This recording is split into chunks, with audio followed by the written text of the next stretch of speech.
সুপ্রভাত আমার পঞ্চম শ্রেণীর ছোট্ট বন্ধুরা। কেমন আছো তোমরা সবাই? আশা করি তোমরা সবাই খুব ভালো আছো। আমিও ভালো আছি। আজকে আমরা আমাদের বাংলা পাতাবাহার বইয়ের একটি খুব সুন্দর কবিতা প্রথমে পাঠ করব, তারপর সেখান থেকে একটি টাস্ক সম্পন্ন করব।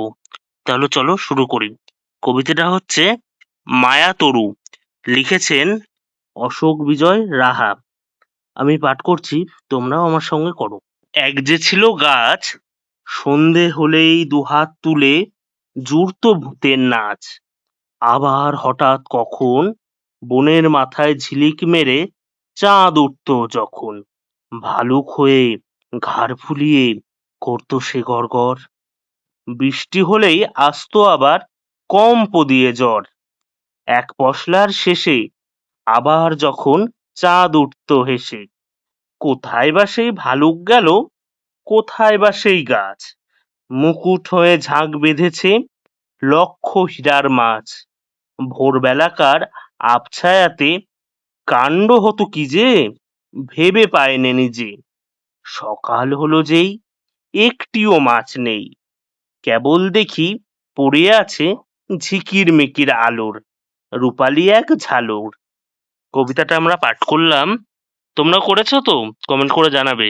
খুব সুন্দর মজার একটি কবিতা, তাই না? এবার আমরা একটি অ্যাক্টিভিটি টাস্ক করে নিই, চলো হাতে কলমে।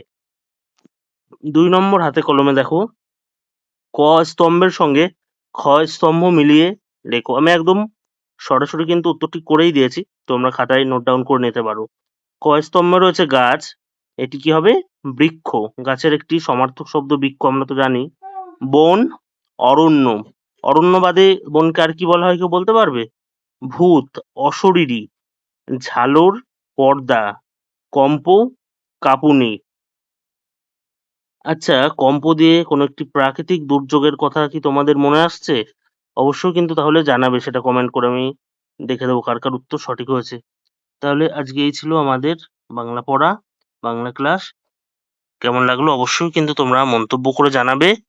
আর যদি ভালো লাগে বন্ধুদের সঙ্গেও ক্লাসটি শেয়ার করে দেবে।